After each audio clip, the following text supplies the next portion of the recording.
Hello everyone and welcome back to my channel. My name is Jen and today I'm going to be sharing with you all of the books that I have accumulated over the last month or so. I don't typically plan to do lots of book hauls on this channel. I typically don't want to just sit down and tell you all of the things that I have bought for myself.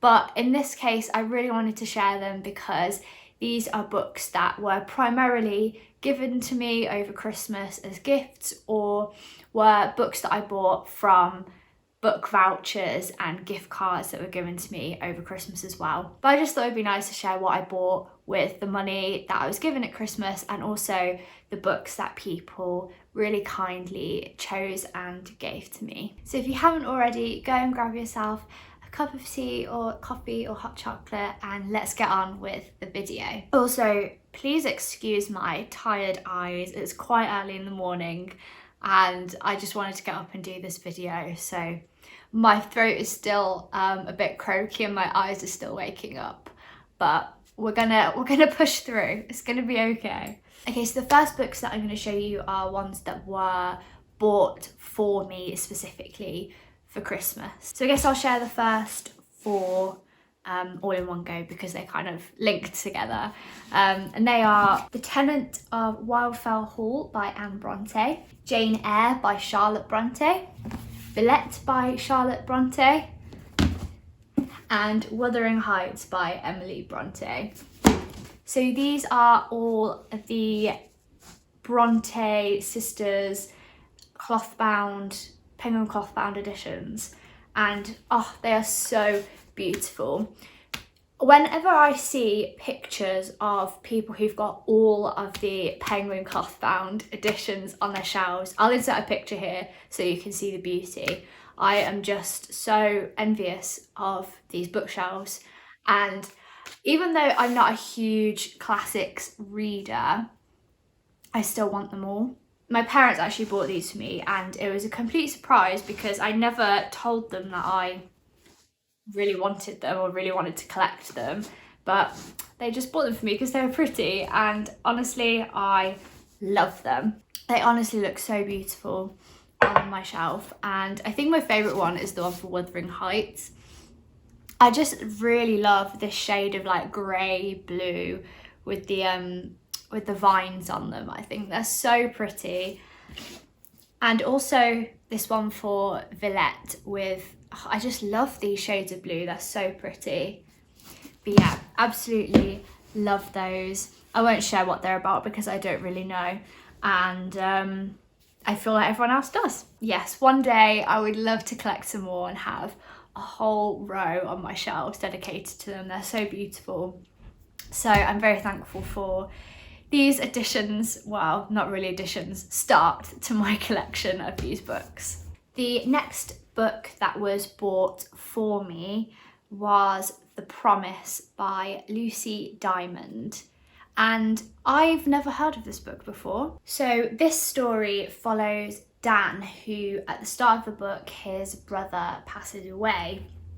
And so Dan promises to look after and support his sister-in-law who's been left behind, and also their children, and to just sort of pick up the pieces after he's passed away. However, in the process of tying up these loose ends, he starts to discover things about his brother that he hadn't realised before, and he's faced with this dilemma of whether to share these things and potentially risk damaging the family, or to let them kind of stay secret and perhaps absorb these secrets himself. I really enjoy sometimes just reading a book that is so different to my normal kind of book that I read, just to sort of break it up.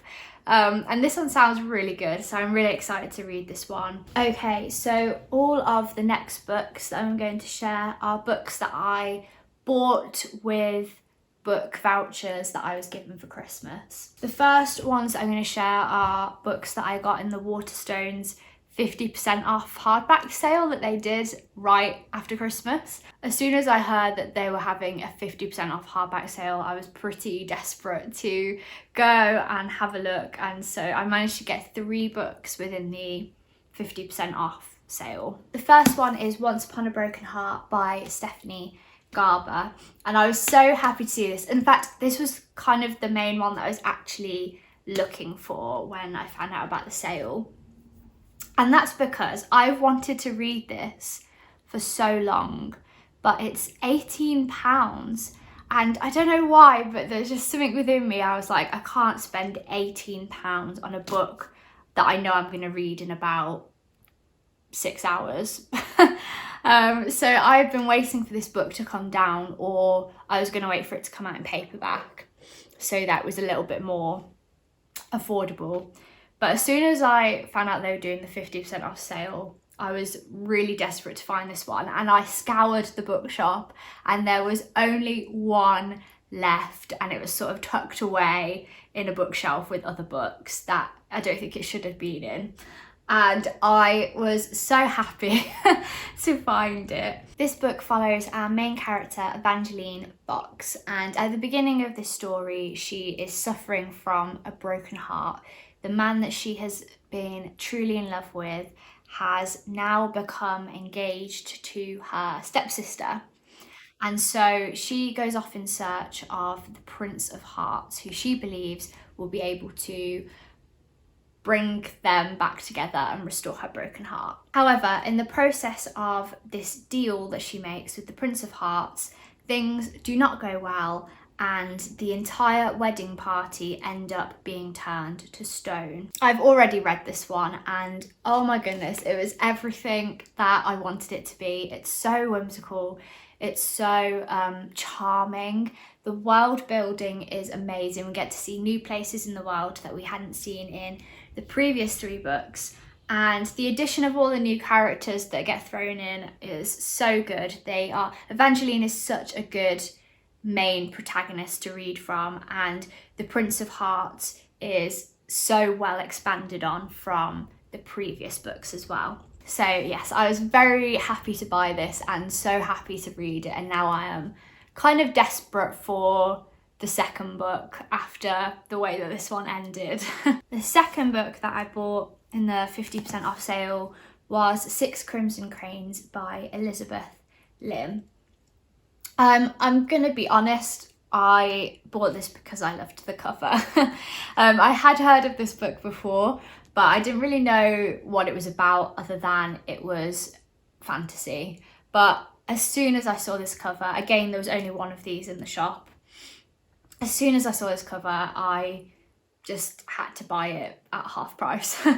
Honestly, if I ever get a book published, I would be so honoured if I ended up with a cover like this one. I think it's so beautiful.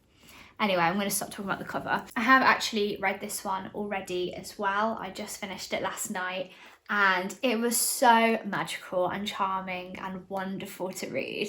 The story follows a princess called Shiori, and she is betrothed at the start of this book to be married.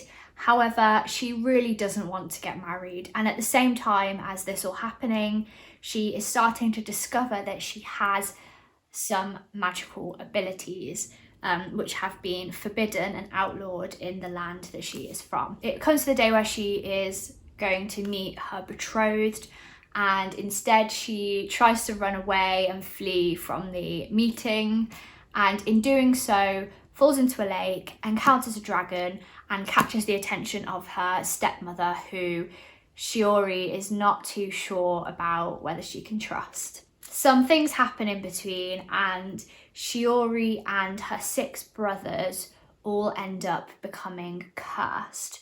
Her brothers get turned into 6 cranes with crimson crowns, and she herself is cursed to not be able to speak. So she can physically speak, but if she says anything, each word that she says will kill one of the cranes, will kill one of her brothers.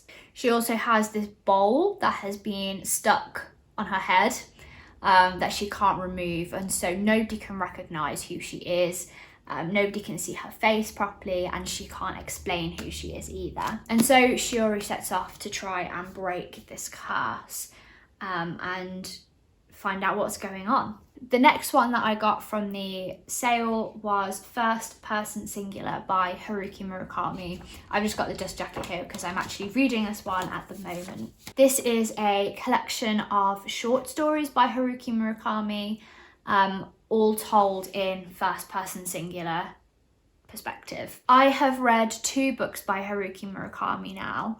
I've read After Dark and also Colourless Sakura Tazaki and His Year of Pilgrimage. I really liked the second one, but I didn't love After Dark, and so I'm still a little bit mixed on how I feel about Haruki Murakami as a writer. I know so many people love him and so many people have so many problems with him, but I'm still really on the fence about what I think. So when I saw that this one was half price, I thought I'll just give another one a go. I feel like I'm reading sort of one of his books a year for the last few years, just kind of slowly chipping away at them until I actually commit to reading one of his big books that are the most kind of popular and acclaimed. Maybe this year will actually be the year that I read 1Q84, but we'll see.